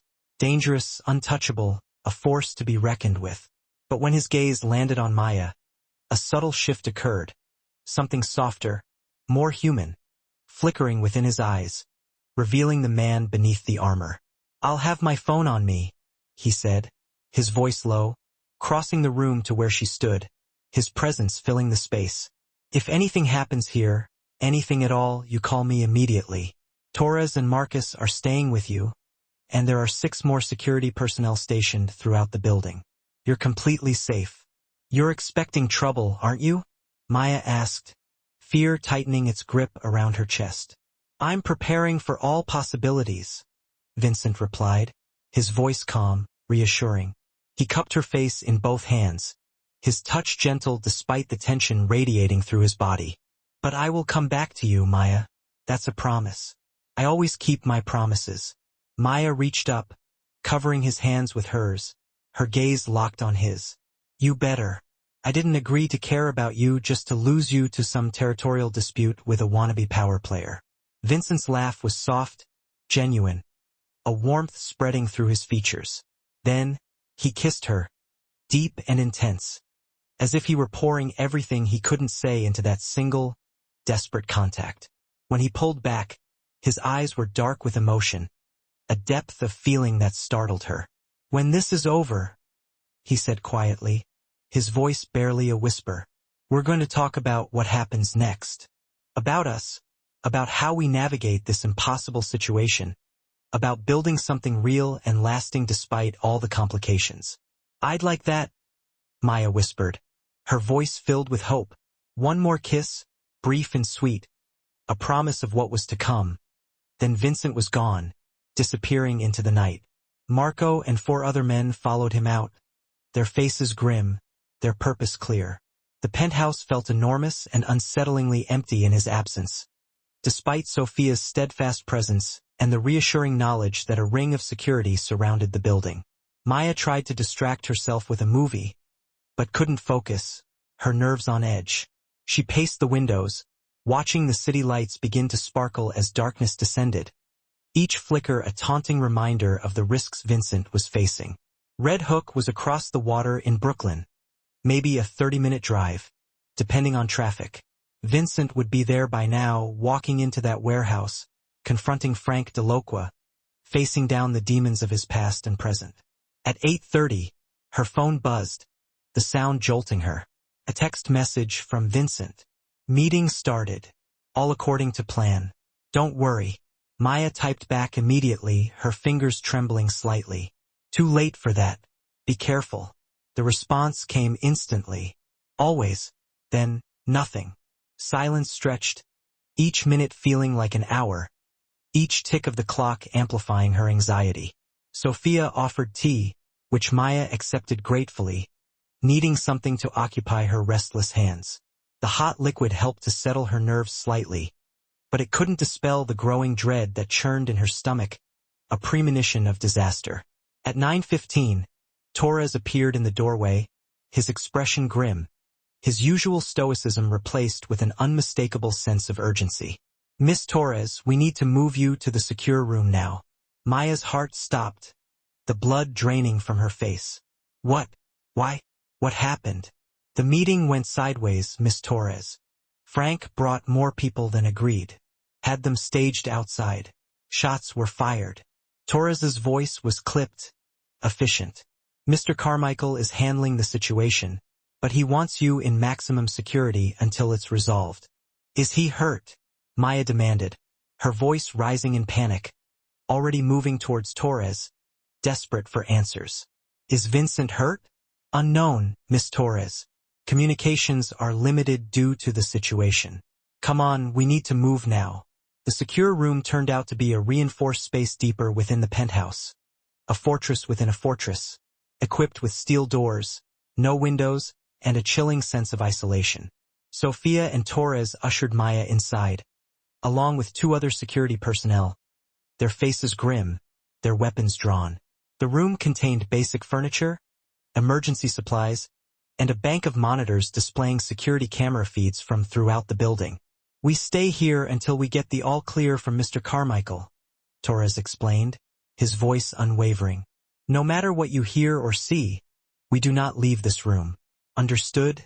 Maya nodded, her mind racing with terrible possibilities, each more horrifying than the last. Vincent in danger, potentially hurt, possibly worse, while she was forced to hide behind steel doors, a helpless spectator. The sense of powerlessness was suffocating. Minutes crawled past with agonizing slowness, each tick of the clock amplifying her fear. Maya watched the security feeds obsessively, scanning for any sign of threat, any indication of what was happening in Red Hook, desperate for any information that might alleviate her growing dread. The guards remained alert, weapons drawn, positioned strategically at the door, their faces grim, their eyes narrowed in concentration. At 9:45, her phone rang, the sound shattering the tense silence of the room. It was Vincent's number. She answered before the first ring finished, her voice trembling. Vincent? What's happening? Maya? His voice was strained, barely audible. The background noise suggesting chaos, shouting. The screech of tires, the blare of sirens, the unmistakable sounds of a war zone. Listen carefully. Frank's people are coming for you. He staged the meeting as a diversion. His real target was always the penthouse. Was always you. Terror, cold and sharp, pierced through Maya, paralyzing her for a split second. What are you talking about? He knew I'd leave you with minimal security if I thought the threat was contained at the meeting. He's trying to take you, use you as leverage against me. But we anticipated this possibility. Vincent's voice grew stronger, more controlled, the reassurance intended for her as much as for himself. Torres and Sophia know what to do. You trust them? You follow their instructions exactly. Do you understand, Maya? Yes, Vincent, I understand. But where are you? Are you okay? I'm 30 minutes away, moving as fast as I can. But Maya. His voice cracked slightly, a hint of desperation she'd never heard before. If something happens, if they get past security, there's a weapon in the safe behind the bookshelf. The code is your birthday. You use it if you have to. You survive, Maya. Whatever it takes. Promise me. Nothing's going to happen, Vincent, Maya said, trying to sound more confident than she felt, willing herself to believe it. Your people are here. We're secure. You're going to get here. We're going to be fine. An explosion rocked the building, cutting off her words, the force of the blast rattling the steel door and shaking the very foundations of the penthouse. The lights flickered and died, plunging the secure room into darkness for a brief, heart-stopping moment before the emergency lights flickered on. Alarm systems blared, their shrill cries echoing through the building. On the security monitors, Maya saw smoke billowing in the main penthouse, obscuring the camera feeds. Figures were moving through the haze, their movements swift and menacing. 4, 5, 6 of them armed and advancing with military precision. Maya! Vincent's voice was sharp with panic, an emotion she'd never heard from him before, his carefully constructed control finally shattering. What was that? Talk to me. What's happening? They're inside, Torres said grimly, his voice tight with controlled tension, moving to reinforce the door. They breached the main entrance. 6 hostiles, possibly more, breaching the perimeter, moving towards the secure room, Sophia reported, her voice calm and professional despite the chaos erupting around them. Another explosion, closer this time, shook the room, sending tremors through the floor. Hold position, Vincent commanded through the phone, his voice carrying absolute authority even through the speaker, a lifeline in the storm. I'm 10 minutes out. Hold them off for 10 minutes. We will, sir, Torres promised, his voice unwavering.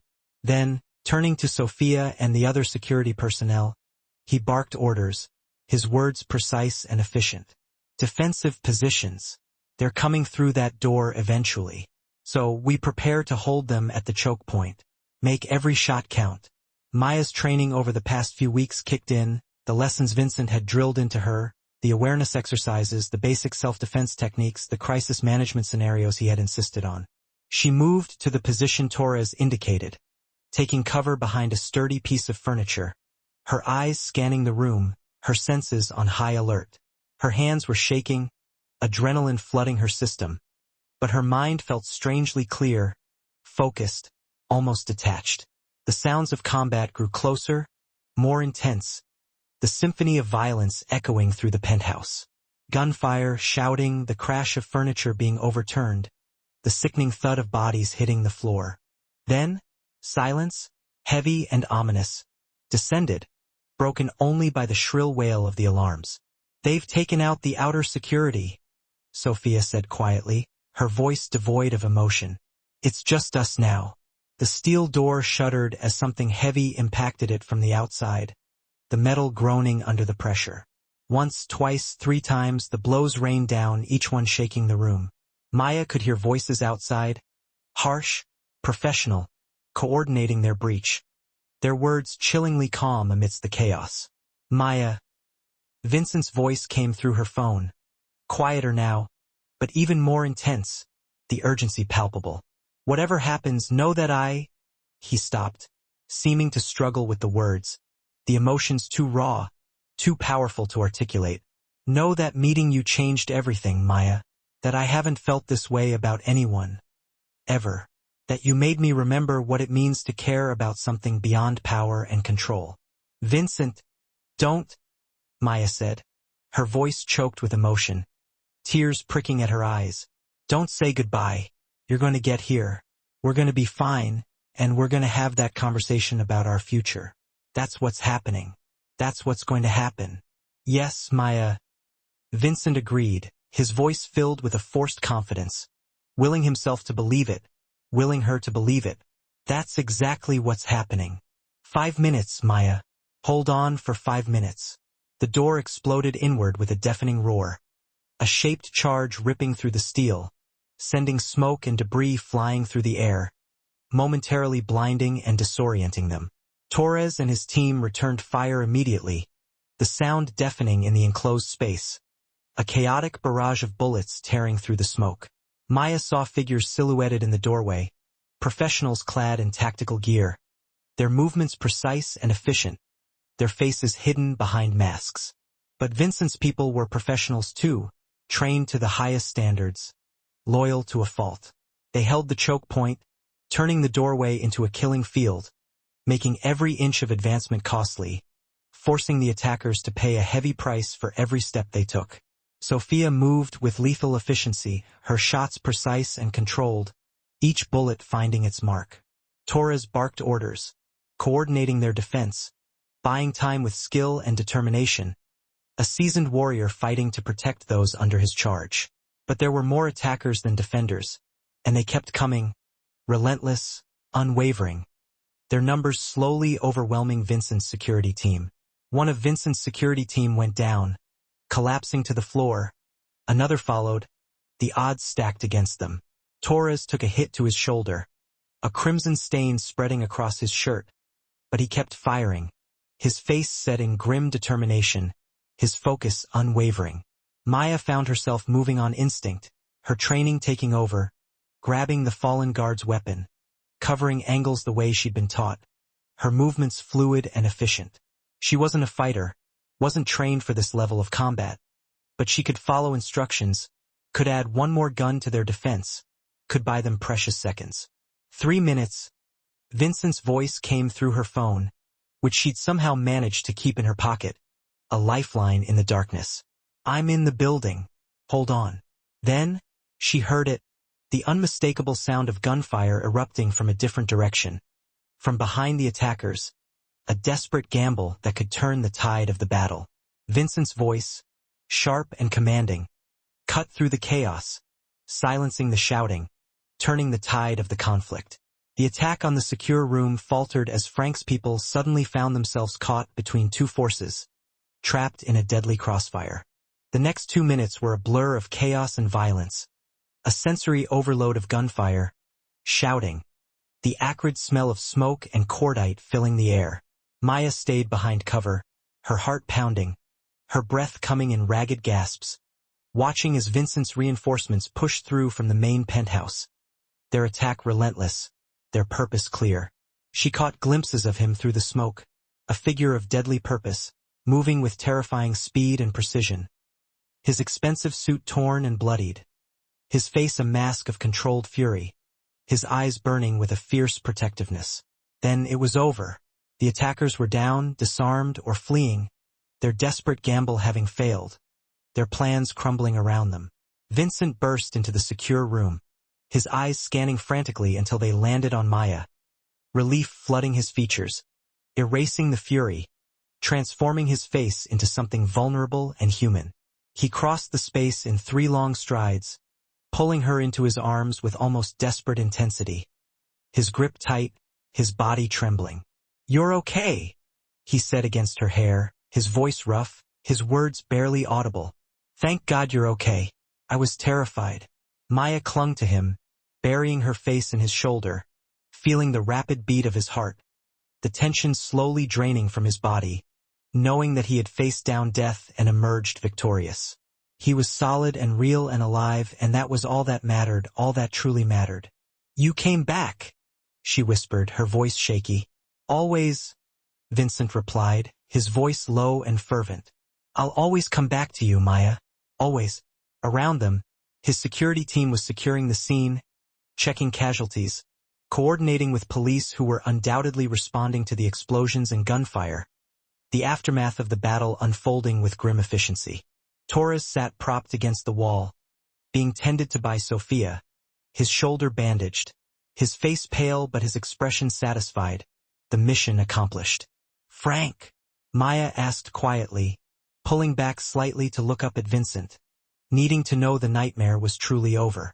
"In custody," Vincent said, pulling back slightly to cup her face in his hands, his thumbs gently tracing her cheekbones, checking her for injuries. Federal agents were waiting at the warehouse with enough evidence to ensure he'll never see freedom again. This attack was his desperation play, his last attempt to salvage his power by taking the one thing that could hurt me. His thumb traced her cheekbone gently, his eyes filled with a mixture of regret and tenderness. "You, did he know?" Maya asked, her voice barely audible. "About us?" "He suspected," Vincent replied, his smile small but genuine. "Made assumptions based on my protection of you, the lengths I went to in order to ensure your safety." "He was right, of course," Maya said, a hint of amusement in her voice. Vincent's smile widened, a genuine warmth spreading through his features. "I wasn't as subtle as I thought, keeping you safe. I didn't want to lose you." Police and federal agents flooded the penthouse, turning the space into a chaotic crime scene, a whirlwind of flashing lights and official pronouncements. Vincent coordinated with them with calm authority, giving statements, providing information, demonstrating the legitimate cooperation between his organization and law enforcement that allowed him to operate in the gray spaces between legal and illegal. Maya found herself giving her own statement to a sympathetic detective, explaining the attack, recounting her role in the earlier incident at Morello's, detailing the escalation of Frank DeLoqua's vendetta against her. It was exhausting and surreal, watching her life become an official record, a case file, evidence in federal proceedings, a stark reminder of the dangerous world she had stumbled into. Dawn was breaking over Manhattan when the authorities finally cleared out, leaving the damaged penthouse in eerie silence, the aftermath of the battle stark and unsettling. Vincent's security team had been reduced but not broken, their loyalty unwavering. Torres would recover, his wound serious but not life-threatening. The other injured guards would heal, their sacrifices not forgotten. And the two who hadn't survived would be honored, their families cared for, their memories kept alive within the organization. Vincent found Maya on the balcony, watching the sun paint the sky in breathtaking shades of gold and pink, a silent witness to the dawn of a new day. He wrapped a blanket around her shoulders, then wrapped his arms around her waist, pulling her back against his chest, offering her warmth and comfort and a sense of security. "It's over," he said quietly, his voice filled with a mixture of exhaustion and relief. "Frank will spend the rest of his life in federal custody. His organization is dismantled. The threat is gone." "And now?" Maya asked, leaning into his warmth, her voice barely a whisper.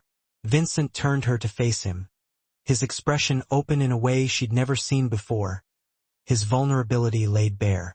"Now we figure out what comes next. Together." He took her hands in his gaze intense, his voice filled with sincerity. "I meant what I said earlier, Maya. You changed everything for me. Made me want things I'd convinced myself weren't possible. Partnership, trust, something real and honest and good. A life beyond the darkness."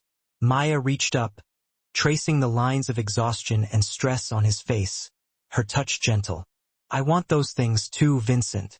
But I need to know we can build something that isn't just about protection and danger and crisis. Something normal, whatever that means in your world. Something that isn't built on violence.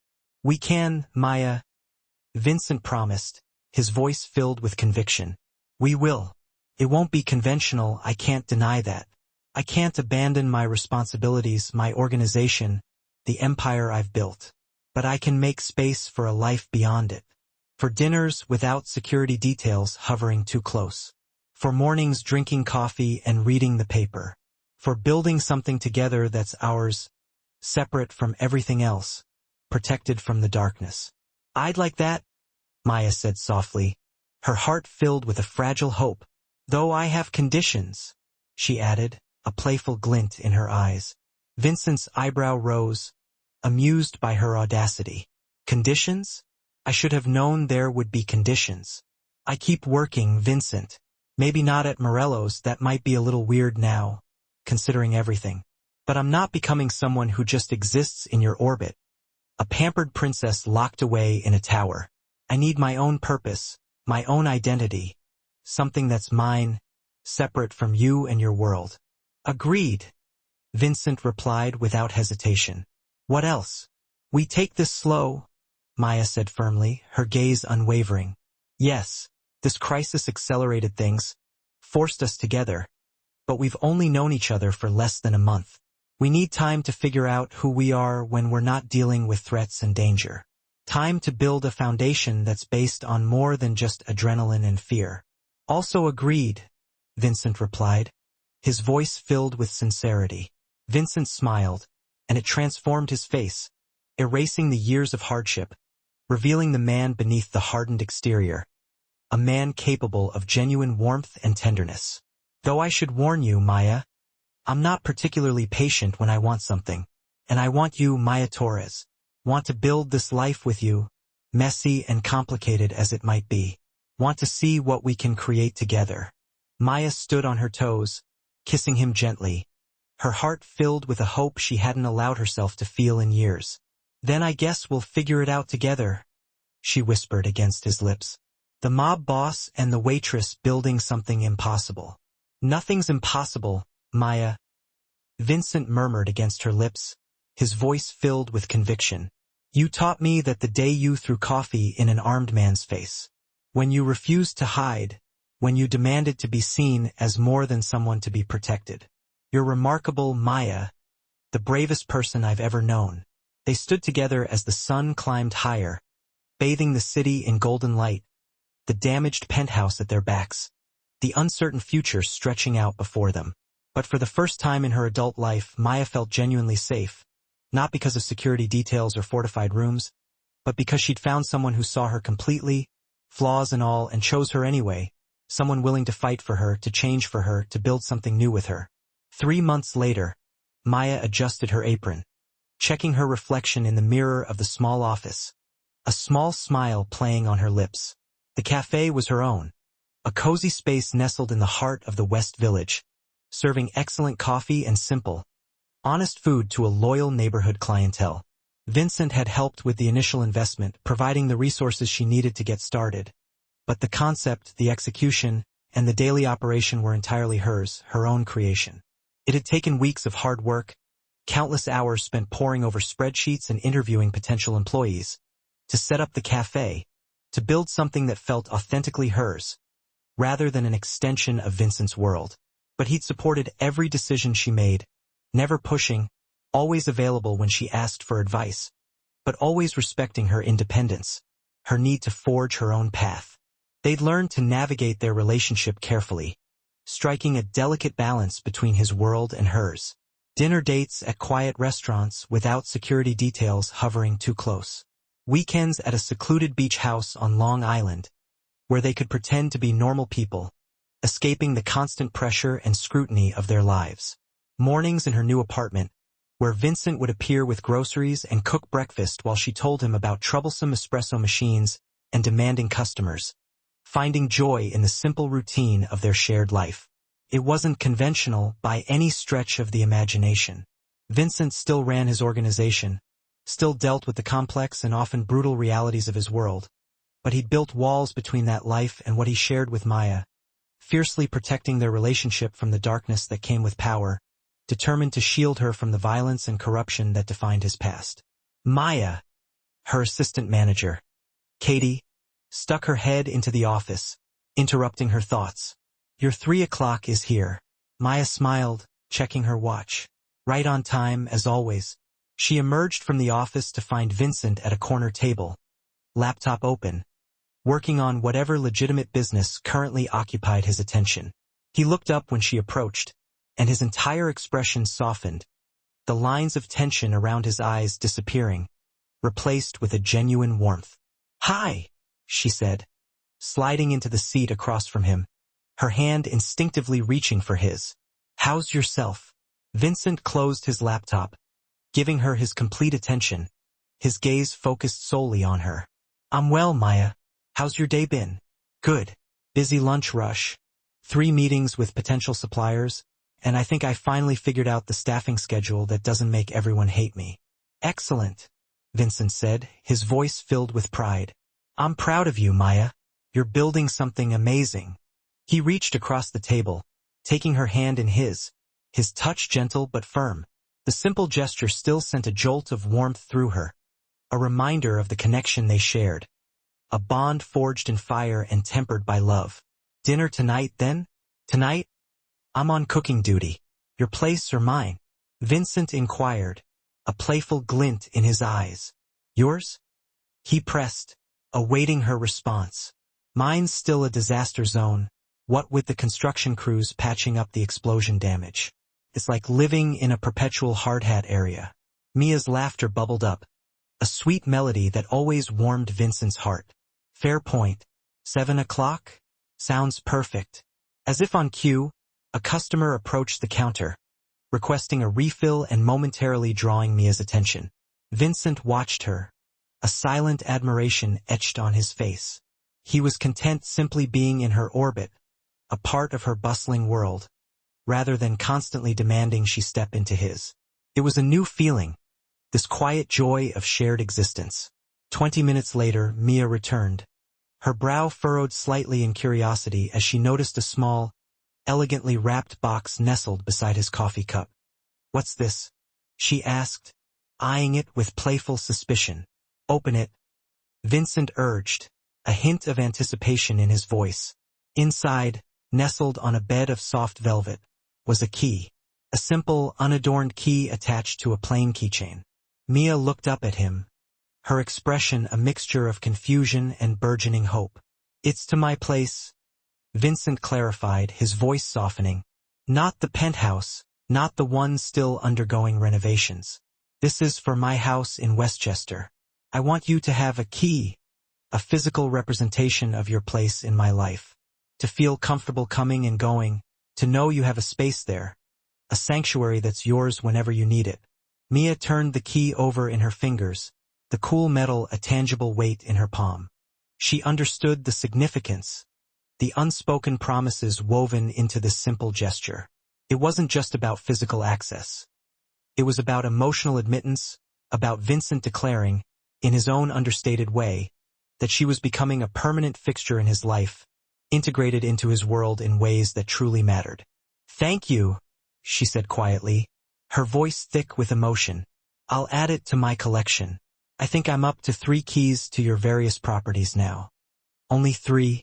Vincent teased, a playful smirk dancing on his lips. I should definitely work on that. They smiled at each other, a comfortable silence settling between them, filled with understanding and shared dreams. The life they were building wasn't perfect, not by a long shot. They still navigated the treacherous waters of his world with caution, still endured the curious stares and hushed whispers when people recognized him, still grappled with security concerns that most couples never even considered. But it was real, honest, built on the solid foundation of choice rather than obligation, on partnership rather than a need for protection. Maya Torres had walked into Morello's 4 months ago, an invisible waitress, a face in the crowd. Tired and struggling, she'd entered Vincent's world almost by accident. But now she was so much more. She'd left as someone who'd saved a life, changed a man, and, perhaps most importantly, discovered her own hidden strength in the process. And Vincent Carmichael, the feared mob boss who'd once believed he needed no one, had finally learned that the bravest thing wasn't control or power, wasn't the accumulation of wealth or influence. It was opening himself to love, with all its inherent risks, complications, and, ultimately, magnificent possibilities. They'd once called her reckless for throwing coffee in a gunman's face. But maybe the truly reckless act wasn't that moment of impulsive bravery. Maybe the real recklessness was choosing love in a world designed to make love impossible. And maybe, just maybe, that was the bravest choice of all.